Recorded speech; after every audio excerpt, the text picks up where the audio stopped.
تمام مذاہب کے لوگوں کے لیے کی جا رہی تھی، ہم نے اس تحریک کو انجام تک پہنچایا۔ بالآخر مسلمانوں کے لیے اس مملکت کا کی بنیاد رکھی گئی کہ مسلمان آزادی کے ساتھ اسلام کے مطابق اپنی زندگی گزارے گا۔ بدقسمتی سے 25 سال تک یہ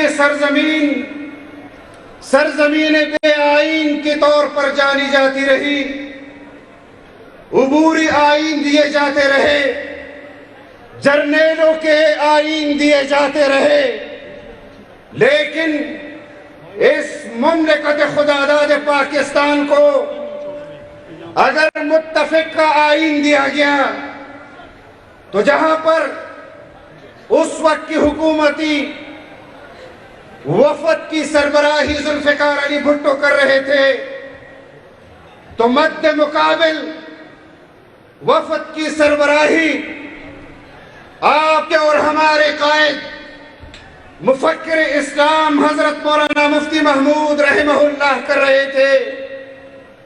ان کے شان بشانہ محترم ولی خان موجود تھے، ان کے شان بشانہ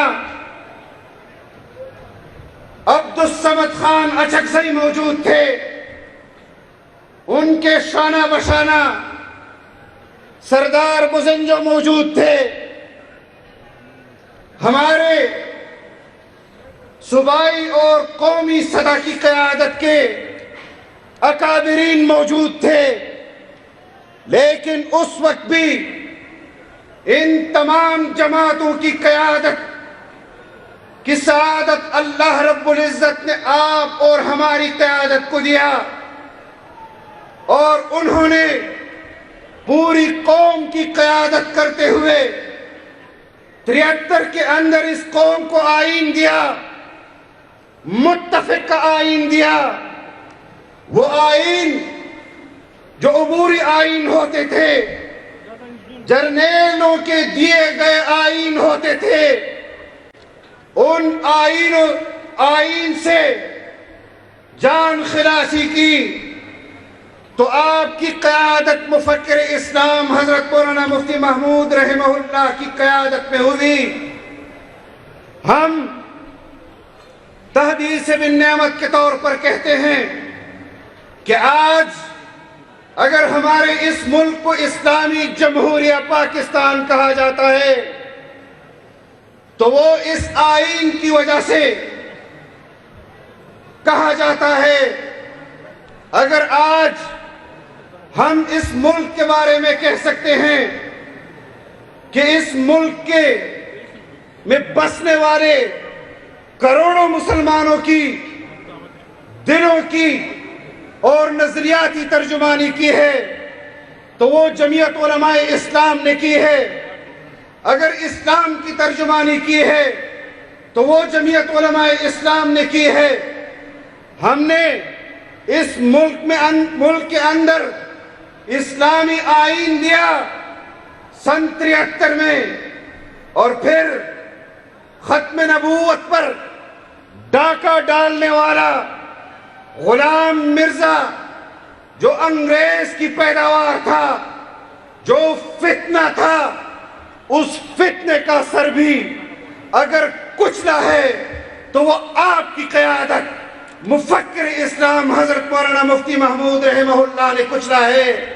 مسلمانوں کی اس عقیدے کی ترجمانی کی ہے تو جمعیت علماء اسلام نے کی ہے، اور پھر آج ہم سے کہا جاتا ہے کہ آپ جمہوریت کی بات کریں، آپ اس ملک میں بسنے والے لوگوں کی بات کریں، آپ جرنیلوں پر تنقید نہ کریں، آپ فوج پر تنقید نہ کریں، آپ ایشوز کو جو پبلک کو درپیش ہیں ان پر بات کریں، لیکن میں چشمدید گواہ ہوں ان گزشتہ 5 سالوں کے اندر جو کچھ ہوتا رہا، لیکن پاکستان کی تاریخ بھی اس پر گواہ ہے کہ اگر آپ مجھے کہتے ہیں کہ فوج پر تنقید نہ کریں، ہماری تنقید وہ فوج پر نہیں ہے، لیکن ہماری تنقید جنرل ایوب پر ضرور ہے۔ ہماری تنقید وہ فوج پر نہیں ہے، لیکن ہماری تنقید جنرل ضیاء پر ضرور ہے۔ ہماری تنقید وہ فوج پر نہیں ہے، لیکن ہماری تنقید جنرل مشرف پر ضرور ہے۔ ہم نے 2018 کے انتخابات میں بھی ان کے نتائج کو مسترد کیا، اور اس وقت کے آرمی چیف نے کہا کہ یہ عوام کے ووٹ کی آواز ہے، ہم نے مداخلت نہیں کی، لیکن آپ کی قیادت نے تحریک شروع کی۔ آپ نے اپنی قیادت کی تحریک پر لبیک کہا، تو پھر بالآخر جاتے جاتے اس نے جاتے جاتے کہا کہ عمران کے لیے جو انتخابی سہولت کاری ہم نے پیدا کی وہ ہم نے کی، لیکن آج 2024 میں بھی جو لوگ 2018 سے 2023 تک ہمارے ساتھ تھے، ان کو اگر حکومتیں دی گئی تو ہم اس اصول کے خلاف ہیں جس اصول پر ہم نے عمران خان کی حکومت کو مسترد کیا۔ ہم آج 2024 کے ان انتخابات کو پشاور بھی مسترد کرتا ہے اور خیبر پختونخوا بھی مسترد کرتا ہے یا نہیں کرتا؟ اور آج ہمیں کہا جا رہا ہے کہ 2024 کی انتخابات کے سلسلے میں وجود میں آنے والی حکومتیں اس ملک کی معاشی پالیسیاں درست سمت میں متعین کریں گی، خارجہ پالیسی کو درست سمت میں متعین کرے گی۔ آپ نے دیکھا جو پارٹی اور جو وزیر اعظم وزیر خزانہ اپنی مرضی کا نہیں لگا سکتا، وہ ملک کی معاشی پالیسی بھی اپنی مرضی کے نہیں دے سکتا۔ جو وزیر اعظم ملک کا وزیر داخلہ اپنی مرضی کا نہیں لگا سکتا، وہ ملک کے اندرونی معاملات کو بھی صحیح نہیں کر سکتا۔ آج بھی ان کی کابینہ کے اندر ایسے لوگ بیٹھے ہوئے ہیں جن کو مسلم لیگ اون نہیں کر رہی، جن کو پیپلز پارٹی اون نہیں کر رہی۔ وہ چہرے، وہ کردار کون نہیں جانتا کہ وہ کس کی پشت پناہی ان لوگوں کو حاصل ہے۔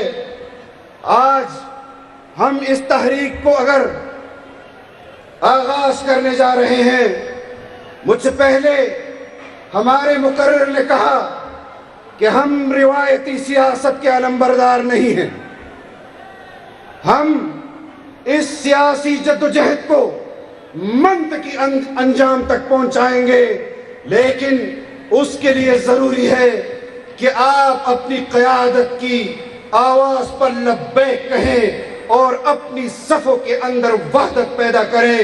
مجھے معلوم ہے کہ ہمارے اضلاع کے اندر ایجنسیاں متحرک ہو چکی ہیں، ہمارے تنظیمی معاملات کے اندر وہ مداخلت کر رہی ہیں۔ ہم نے اپنی صف بندی میں ان کو گھسنے نہیں دینا، اور ان کو یہ بات ببانگ دہر کہنی ہے کہ ہم اپنی قیادت کے آواز پر ایک آواز ہے، اور اس تحریک کو ہم انشاءاللہ اپنی منزل تک پہنچائیں گے۔ صوبوں کے اندر حکومتیں بنائی گئی ہیں. یہاں کا وزیر اعلیٰ کہتا ہے، یہاں کا وزیر اعلیٰ اپنے آپ کو قوم کا منتخب وزیر اعلیٰ کہتا ہے، اور مجھے معلوم ہے کہ اس کی وزارت اعلیٰ کی خرید فروخت وہ کس صوبے کے اندر ہوئی، کس شہر کے اندر ہوئی، کن افراد کے درمیان طے ہوئی. میں صرف آج کے جلسے میں ایک بات کہنا چاہتا ہوں کہ وہ تحریک انصاف کے لوگوں کو کہنا چاہتا ہوں کہ آپ جس کو اپنا وزیر اعلیٰ سمجھتے ہیں وہ آپ کے تحریک انصاف کا وزیر اعلیٰ نہیں ہے. وہ آپ کے تحریک انصاف کا وزیر اعلیٰ نہیں ہے. اس کے صوبائی اسمبلی کے اور قومی اسمبلی کی اس نشست پر کامیابی کو یقینی بنانے کے لیے کس سطح پر 1 ارب روپے لیے گئے اور کس سطح پر اس کو وزیر اعلیٰ کے منصب پر بٹھانے کے لیے اربوں روپے لیے گئے، یہ بھی ہمیں معلوم ہے. ہمیں نہ چھیڑا جائے.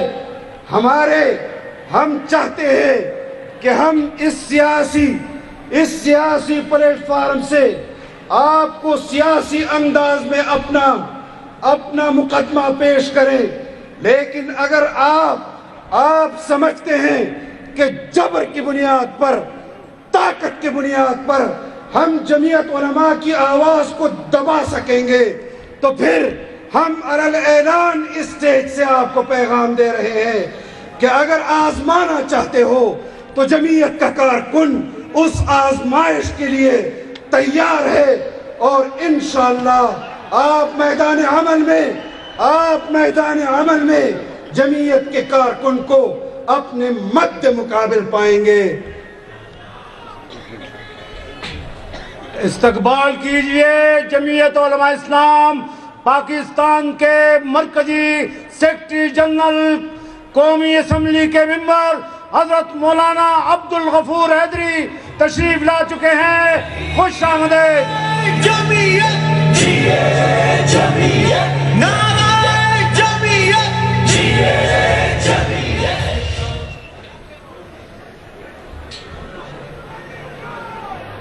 حیدر اب اجازت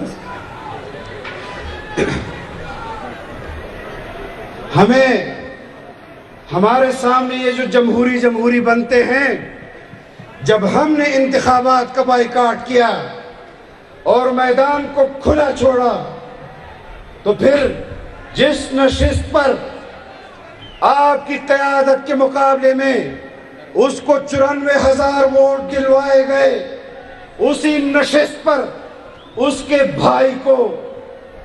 بھائی کو 50-60 ہزار ووٹ ڈلوائے گئے. تم جھوٹ موٹ بھی اتنا ووٹ نہیں ڈلوا سکے جتنا تم نے عام انتخابات میں نتائج برآمد کیے. میرے حلقے کے اندر جو صورتحال تھی آپ کے سامنے تھی، لیکن اس پر ہم اپنی قیادت کی مستقبل کے لاہ عمل اور مستقبل کے فیصلوں پر انتظار کر رہے ہیں. یہ سیاسی محاذ ہے، ہم سیاسی انداز سے اپنا مقدمہ پیش کر رہے ہیں، لیکن جو لوگ آج اپنی صفائیاں دے رہے ہیں، کیا ہمیں نہیں معلوم کہ آپ کے میرے حلقے کے اندر کس سطح پر ان امیدواروں کے ساتھ رابطے تھے؟ اور آج بھی ایک طرف تو آج 9 مئی ہے. میں آخری بات کہہ کر آپ سے اجازت چاہوں گا کہ آج 9 مئی ہے. پچھلے سال بھی 9 مئی گزرا اور آج سے 2 روز قبل ایک پریس کانفرنس کی گئی، اس میں ایک مرتبہ پھر دہرایا گیا کہ ہم 9 مئی کے کرداروں کو سزا دیں گے۔ کہا گیا یا نہیں کہا گیا؟ آپ نے سنا یا نہیں سنا؟ لیکن گزشتہ سال 9 مئی ہوا، کور کمانڈر کے ہاؤس پر ہوا، اس کور کمانڈر کے ساتھ کیا ہوا وہ آپ نے دیکھا۔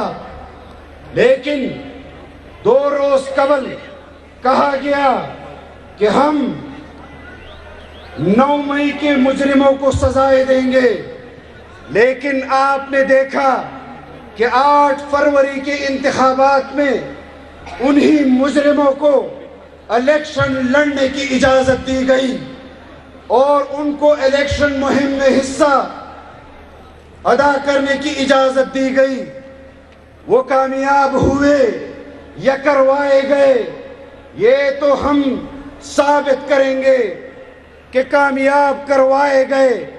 ایک طرف آپ 9 مئی کے واقعے پر لاہور کے کور کمانڈر کے ساتھ ایک رویہ اختیار کرتے ہیں، اور اس صوبے کا آپ کا کور کمانڈر اسی 9 مئی کے مجرموں کو اپنے کور کمانڈر ہاؤس میں بلا کر ان کی دعوتیں کرتا ہے، ان کی کابینہ کے ساتھ ان کو بلاتا ہے، ان کو الیکشن میں حصہ لڑنے دیا جاتا ہے۔ یہ کس قسم کی پالیسی ہے کہ آپ پریس کانفرنس کے ذریعے تو 9 مئی کے مجرموں کو سزائیں دلوانے کا اعلان کرتے ہیں، اور اس صوبے کا آپ کا کور کمانڈر ان کو اپنے گھر میں بلا کر عزت دیتا ہے۔ آپ اپنی پالیسی کے بارے میں جو سوالات اس وقت قوم کے اندر پیدا ہو رہے ہیں، ان سوالات پر آپ قوم کے ان ذہنوں کو مکمل طور پر یکسوئی کے ساتھ ایک پالیسی دیں۔ اس طرح اضطراب کا قوم شکار مزید نہیں ہونا چاہتی، اور اسی کے ساتھ میں اپنے اکابرین سے بھی معذرت چاہتا ہوں کہ ان کے موجودگی میں مجھے اتنی بات کرنی پڑی۔ میں آپ تمام حضرات کے لیے دعا گو ہوں، جس طرح آپ نے اس پروگرام کو کامیاب فرمایا، اللہ تعالیٰ آپ کو قدم قدم پر اجر عظیم عطا فرمائے۔ وآخر دعوانا الحمدللہ رب العالمین۔